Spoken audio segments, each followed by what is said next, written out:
Il y a plusieurs continents qui nous regardent. Alors, effectivement, on revient sur le thème qui nous réunit ensemble, donc de tous les continents. Euh, c'est le solstice. Et vous vous souvenez que solstice, solstitium, en latin, vient du mot à la fois sol, le soleil, stitium, du verbe stare, ça veut dire se tenir debout. Donc le solstice, c'est un moment où le soleil se tient debout, hein, entre le progrès et le déclin des jours. C'est un moment d'assise droite, où on se tient droit. Pas dans la droiture des poteaux, mais dans la droiture de l'arbre vivant, hein, qui tient ensemble les racines, les liens avec la terre et cet élan de la sève vers le ciel. Donc ce soir, nous sommes une multitude d'arbres vivants, j'allais dire de roseaux pensants, mais l'homme n'est pas un roseau pensant, comme le disait Pascal, il est plutôt un réseau conscient. Et un réseau qui relie toutes ces consciences silencieuses qui sont dans le monde, ce qu'on pourrait appeler un sigillium. Hein, le sigé, c'est le silence. Et c'est vrai que se tenir droit, retrouver son axe dans le silence et l'assise, c'est peut-être ce qu'on a de mieux à faire aujourd'hui. Et c'est peut-être une certaine façon de rendre à l'univers son axe. Et qu'avant de poser toutes sortes de décision, je crois qu'il est bon de s'asseoir et là, laisser venir l'acte juste qui vient du silence. Donc tout ça pour dire que nous sommes ensemble, hein, pour ce moment de méditation. Et ce serait bien que, puisque nous sommes un peu des représentants de différentes traditions, que chacun puisse dire un petit mot. Hein. Peut-être que Abdemour, hein, tu peux commencer. Bien volontiers, bien volontiers. Bonsoir à chacune et chacun d'entre vous. Bonsoir ami Jean-Yves. Bonsoir aux amis qui sont autour de toi. Bonsoir aux amis qui sont loin, où qu'ils soient. Bonsoir à tous nos sœurs et frères en humanité qui est avec nous ce soir pour cette méditation du couchant, cette méditation au solstice. Les temps sont difficiles, les temps sont non seulement troublés, mais ils sont troublants. Ils créent beaucoup d'agitation, beaucoup d'inquiétude. Et comme tu l'as dit, Jean-Yves, il est urgent d'abord de s'asseoir et de ne pas se laisser distraire de la contemplation et de l'exercice qui est un exercice d'absorption, un exercice d'immersion, un exercice, nous les soufis, nous disons de fana, d'extinction, c'est-à-dire de liaison et d'union, de réintégration de la source. Et pour parler de cette source, je voudrais vous faire un petit cadeau ce soir à partir de ma tradition. Je voudrais vous lire quelques versets du Coran qui nous accompagnent quand nous méditons sur cette source créatrice de toutes choses. Voilà ce que nous disons. Je le lis, c'est dans la sourate 3. Qul Allahumma malik al-mulk. Dis, ô Dieu souverain du royaume, tu'til mulka man tasha wa tunzirul mulka mimman tasha.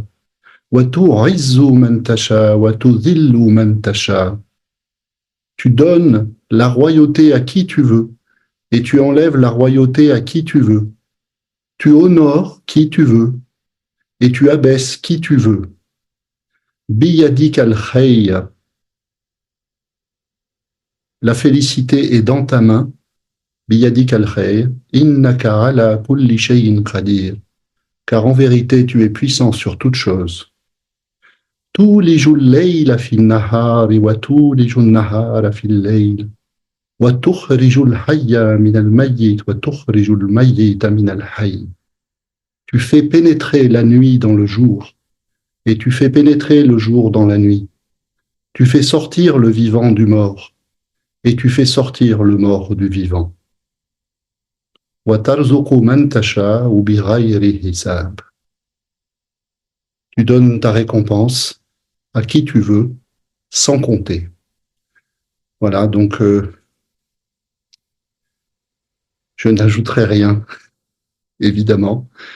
Je souhaite à chacune et chacun d'entre vous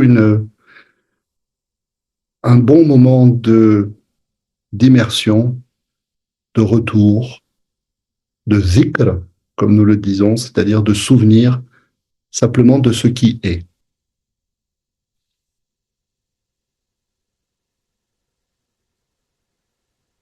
Bonsoir. Eh bien, je me retrouve ici avec grande joie, avec tous les continents et en même temps avec des amis proches par la géographie et aussi par le cœur. Donc, je suis non zen, donc la tradition bouddhiste japonaise, Soto, qui est basée sur l'assise silencieuse. Donc, c'est d'actualité, je crois. Et pour parler de cette assise silencieuse, ben, je citerai seulement un poème de Maître Dogen, le, le maître qui a apporté le zen de la Chine jusqu'au Japon au XIIIe siècle. Dans le champ recouvert de neige, le héron blanc se repose en sa propre posture. Le champ couvert de neige, c'est cet endroit où nous sommes, où les bruits sont assourdis, où les différences, les inégalités, les variétés sont recouverts d'un manteau de pureté, de silence. Le héron blanc, eh bien, c'est ce que nous sommes, chacun d'entre nous, dans la mesure où nous portons en nous notre vraie nature qui est d'origine spirituelle, une graine d'éternité, on pourrait dire. Et se reposer en sa propre posture, eh bien, c'est retrouver ce que nous sommes, notre vraie nature, dans le silence et en communion avec chacun d'entre vous.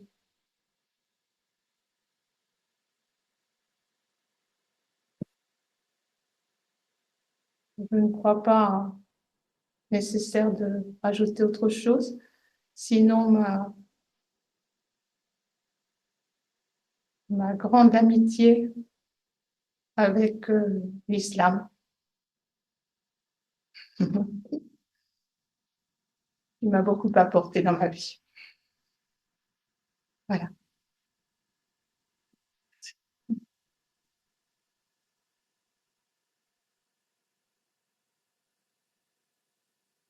Bonsoir et ravi d'être à nouveau avec vous ce soir, donc de solstice en solstice. Dans la tradition bouddhiste, on aime bien se rappeler intérieurement que tout est interdépendant et que toute chose manifestée aussi est relative. Et donc, le paroxysme des jours aujourd'hui et le déclin donc de la durée des jours demain, c'est aussi quelque chose de relatif que nous expérimentons dans l'interdépendance avec les astres et notamment donc avec ce soleil, notre étoile, euh, qui est aussi très relative. Nous parlons du trichiliocosme, d'un système d'1 milliard d'univers. Donc nous sommes un petit univers parmi de nombreux univers. Dans ce sens-là, voilà, notre existence, notre univers est bien relatif. Et c'est toujours important de décaler notre regard comme ça, de relativiser notre regard. Ça nous permet aussi de relativiser notre regard sur nous-mêmes, mais aussi d'aller puiser en profondeur aussi en nous-mêmes, puisque si tout est interdépendant, nous participons de cette interdépendance et donc nous avons aussi une responsabilité. Et cette responsabilité, si, quand on en prend conscience, on peut prendre conscience qu'elle est grande et qu'elle peut même encore et encore grandir en vérité. Et que notre pratique, notre contemplation peut vraiment effectivement avoir une importance, un impact sur le monde. Et nous sommes reliés à ce soleil de diverses manières, bien sûr, sûrement, peut-être de manière électrique, atomique, ou je ne sais, je ne suis pas scientifique pour le dire, mais il y a une interdépendance, une connexion avec le soleil, comme il y en a avec la lune, etc. Et donc c'est un moment, ce solstice, un moment qui peut être un moment clé. Et un moment clé aussi pour nourrir la gratitude envers le vivant, envers l'équilibre qui existe encore maintenant dans dans cet univers, pour que cet univers se maintienne, pour que la vie sur notre planète se maintienne. Et puissions-nous, par notre équilibre méditatif, participer à cet équilibre universel. Voilà, c'est je pense, une manière et un bon moment pour prendre conscience de cela, se relier à cela avec beaucoup de gratitude par rapport à l'équilibre du vivant dans cet univers. Et cela nous relie bien sûr à l'équilibre intérieur et à cette profondeur que nous pouvons découvrir en nous-mêmes par diverses voies, diverses méthodes. Et là aussi, nous avons sûrement de la gratitude à nourrir envers toutes ces traditions qui nous, nous apprennent nous amènent à cette conscience de la profondeur et de l'équilibre et de l'interdépendance et de la relativité de toute chose. Donc c'est une magnifique opportunité que nous offre Jean-Yves Abdelmour aussi de nous relier tous aujourd'hui. C'est un moment clé, comme je disais, un moment symbolique en fait, bien sûr très relatif, mais que nous pouvons rendre bien plus que relatif. Donc, merci d'être là à tous.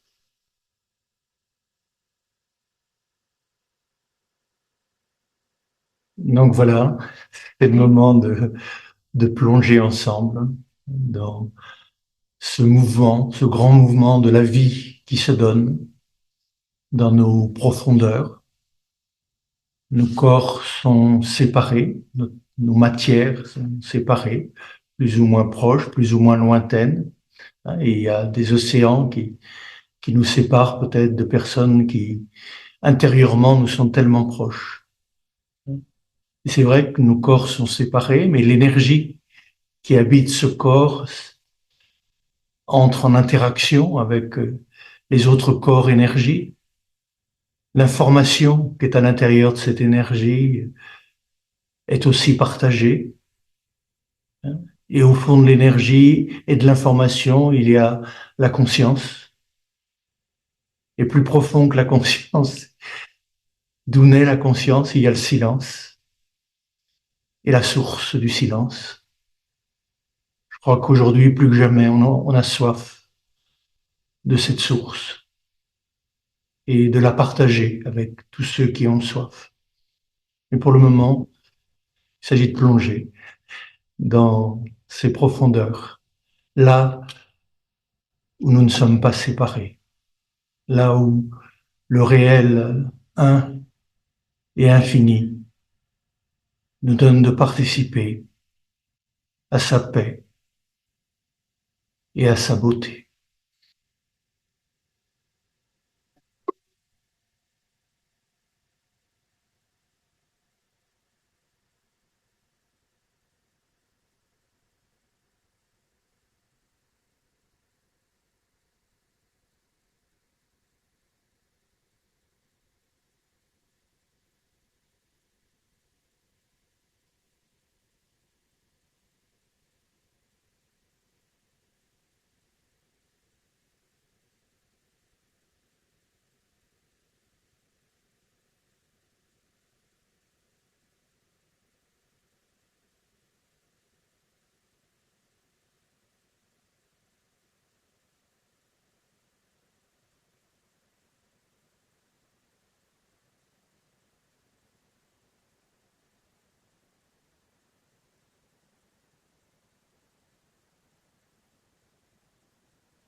Notre méditation continue,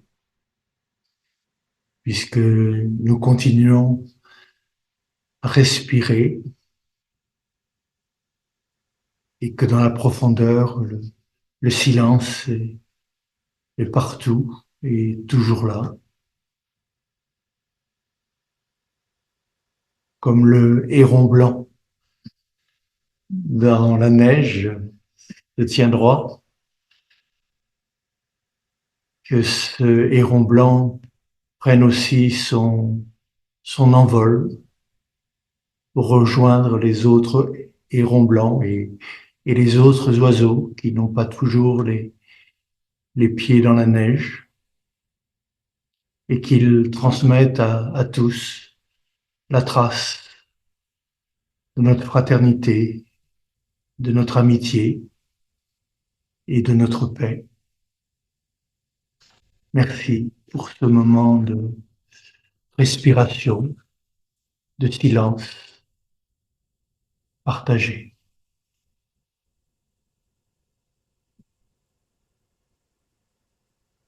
Voilà.